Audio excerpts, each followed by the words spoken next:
Bonjour à tous et à toutes, c'est Padam pour vous présenter aujourd'hui un nouveau sapin en sucette. Et aujourd'hui, je me suis dit, on va peut-être faire des expériences, bien sûr, en tout respect de la dignité humaine. Donc, pour cela, je pense qu'il serait intéressant de voir déjà dans un cas simple la fonctionnalité le fonctionnement du cerveau d'une personne, on va dire, qui est dans un état normal, qui n'a pas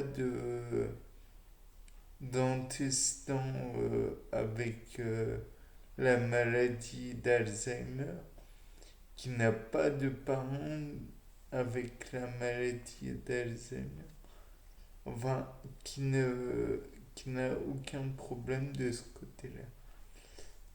Par la suite, j'aimerais qu'on regarde une personne qui a des parents ayant la maladie d'Alzheimer et comparer ses facultés physiques, mentales, intellectuelles. Ce n'est encore une fois pas pour faire des clichés ou des idées, ou c'est bien en tout respect de la dignité humaine. Et enfin, vis-à-vis d'une personne atteinte de la maladie d'Alzheimer, je ne vous répète pas que c'est en respect de la dignité humaine. C'est seulement pour vérifier. De plus, par la suite, j'aimerais que, après leur avoir fait passer un petit test de QI ou des trucs comme ça, on fasse une observation de leur cerveau via un IRM.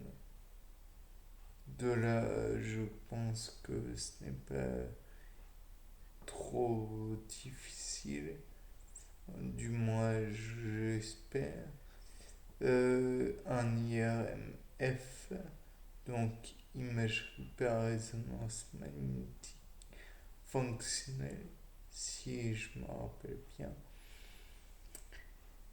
pour vérifier, et si possible avec et sans liquide de prise de contraste. Je crois du moins que c'est comme ça. Ensuite, observer, je crois que c'est dans ce genre de pathologie qu'il y a des formations de plaques, de, des plaques myéloïdes, et qu'il y a une certaine protéine tau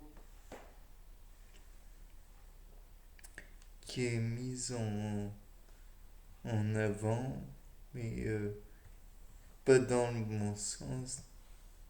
Je veux dire par là que cette protéine, en trop grande quantité, serait responsable de, de la maladie d'Alzheimer en elle-même ou de problèmes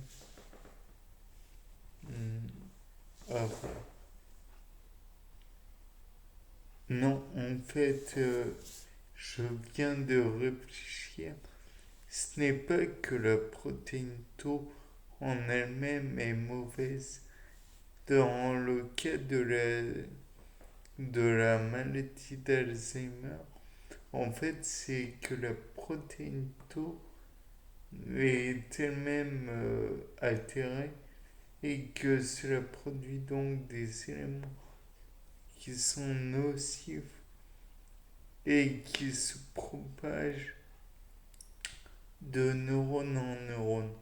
Cette propagation engendrerait des apoptoses, des morts cellulaires, en somme, euh, et même pas des apoptoses, des nécroses seulement, des cellules nerveuses, et l'accumulation de cette protéine toxique produirait éventuellement une lésion cérébrale caractéristique. Et j'imagine que ça pourrait entraîner une destruction partielle du cerveau. Et donc, moi, je pense qu'il serait peut-être intéressant de mettre des comme mince, des molécules qui pourraient capturer ces protéines tau puisqu'elles sont neurotoxiques. Bon, après, entre l'idée et la possibilité, vous comprendrez qu'il y a parfois comment dire, un creux béant. Je pense donc qu'il serait intéressant de faire fonctionner le cerveau, ou plutôt toute personne ayant une maladie d'Alzheimer, car de toute façon, il faut savoir que si le cerveau n'est pas mis à contribution, il va petit à petit perdre des fonctions. Alors, dans ce cas, si en plus, naturellement, ou plutôt à cause de ces protéines tau qui sont censées soutenir, stabiliser et stabiliser les cellules nerveuses